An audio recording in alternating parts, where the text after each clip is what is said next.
something. This is something we're going to talk about prototyping in another context. So this is so incredibly valuable to do because it can help you. It can help you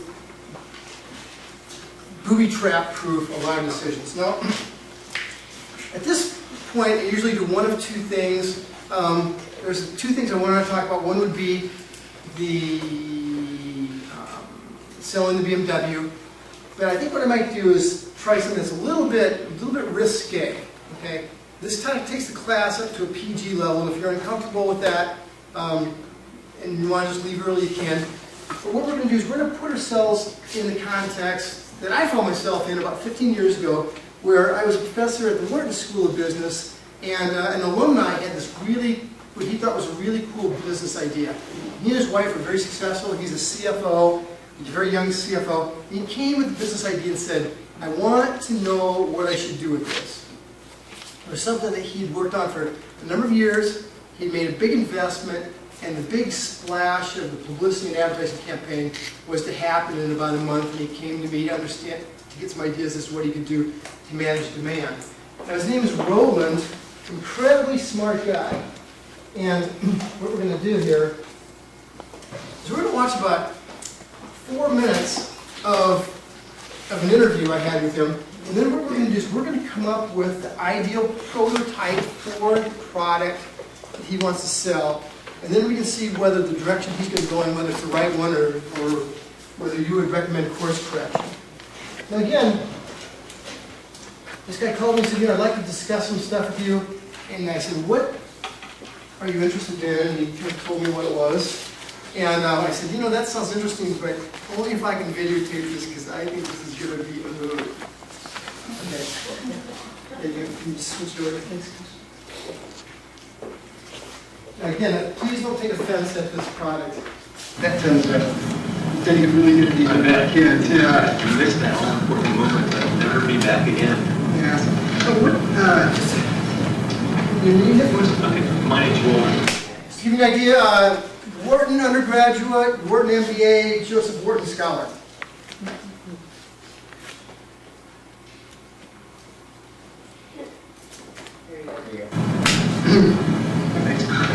That's my normal folder, which is different. Yeah. From what we're talking about right here.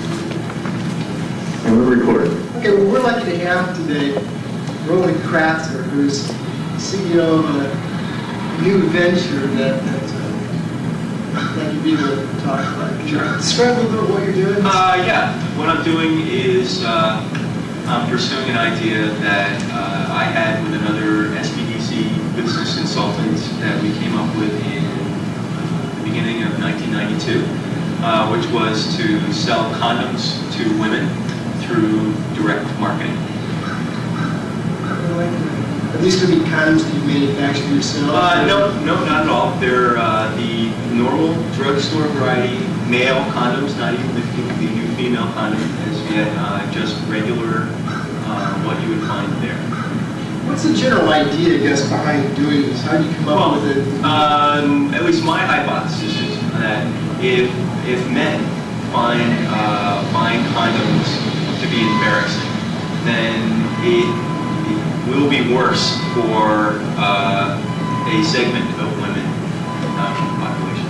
So that I think that if there was a unembarrassing, discreet way of buying condoms that was convenient for people, that would appeal to a certain segment of the population.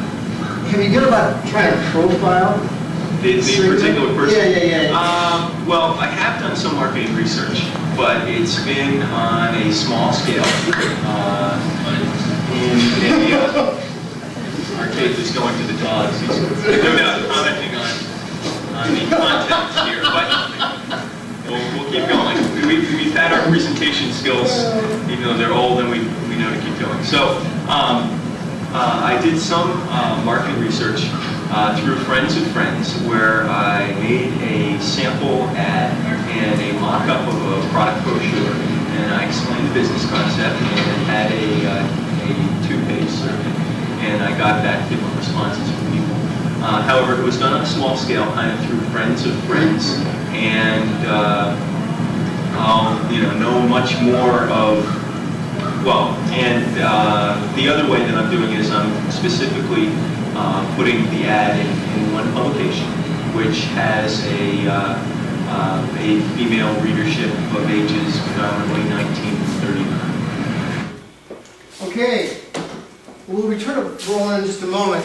But what I want you to do is just take 3 minutes and with one or two other people come up with who do you think would be the perfect prototype for this venture. So you see what he wants to do is he wants to sell mail order condoms to women. So think who would be the perfect market for that? Just take about 3 minutes. Prototype some really quick applicants. Again, if you're uncomfortable with this topic, you want to talk about the weather, that's fine.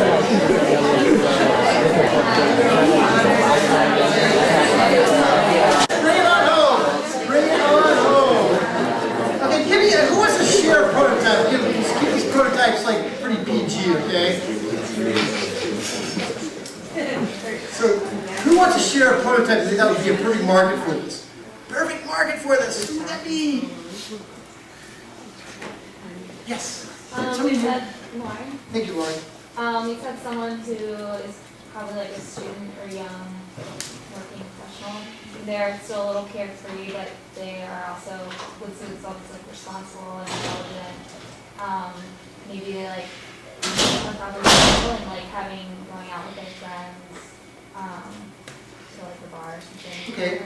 I like that. Can we build? Thanks for doing that, because that's a tough thing to talk about, especially if you're the first person to open it up. Does somebody want to build on what Lauren said? Does somebody see somebody similar and you want to just expand a little bit? Yeah. I'm thinking somebody that's lives in a smaller community where everybody kind of knows everybody. So there's not much privacy and there's a lot of gossip that goes around. Got it. Good. Somebody. So we're starting to see this person in a little bit more of a dimension. Okay. Did you have a name for him, Lauren? Did you give a chance to name? Yeah, we'll pick a name. Okay. Maybe like Olivia. Olivia. Okay, good. So go a little bit more on Olivia for us. She said that she was career driven, so she didn't want to have children or get married just yet because she's kind of like recent graduate, college age. Okay, good. A little bit more expansion. Well, I mean, she's obviously sexually active. She probably cares about her body image, maybe reads Cosmo and stuff like that. Okay. Does your person read Cosmo? Yeah. Okay, good. Well, why don't we take a look at a couple things, because that is indeed where he wants to advertise. What about the second market through where I'm placing? Where's that? It's going to be Cosmopolitan. It's going to be launched pretty soon. Actually, yes, it's going to be the April issue, which will appear on newsstands on Tuesday, March 21st. Out of curiosity, what's going to be pretty much the ad strategy you're using? Well, the strategy is that to try and appeal to a segment of the population that might want a discreet and convenient manner of buying condoms, and not have to face the normal retail setting in order to buy them. The ad's headline is going to say, "Why face the pharmacist?" Condoms, high quality condoms by mail, very discreet and convenient, and it's going to offer a condom sampler package of 7 different 3-packs of condoms. It's going to say that these have a retail value of over $27, and the price that is going to be $16.95, and it'll have an 800 number. The company name is called Covered Incorporated, and the 800 number is 1-800-YOU-ARE-COVERED, COVRD, and we'll accept MasterCard and Visa payments and see what happens. Okay, there's no. All right, you switch us over. Now, the prototype. When you guys thought about your prototype, how many of you thought that this would be the kind of person who would be reading Cosmopolitan? Let's take a look at Cosmopolitan here. you know, we used a foreign language Cosmo because I blush when I read the cover blurbs. But the original ones that came out in, Heather Locklear was on the cover. And one thing it sort of raises is the person who buys something like this and walks around with it, does that seem like somebody who would be hesitant or embarrassed to go buy these things? Yeah. Megan? Yeah, I think that normally like the casual reader is kind of proud to buy our comics, like markers right on the CVS and people on the counter. Like I don't think that. Look at me! Yeah. 2 hand baskets. No, and that's exactly what's right. Is that what happened was that when these things went, the magazine went on display with his ad. We got together about 2 weeks after that. He says, I need a different type of help. He said he got 9 phone calls, so nine people ordered out of the entire magazine. This magazine that cost about $7,500 just to put an ad in that page. So given that was a disaster, might have been the very right target market, but the very wrong medium for that market. What might be another place where you might want to promote or advertise now that you have $50,000 of inventory?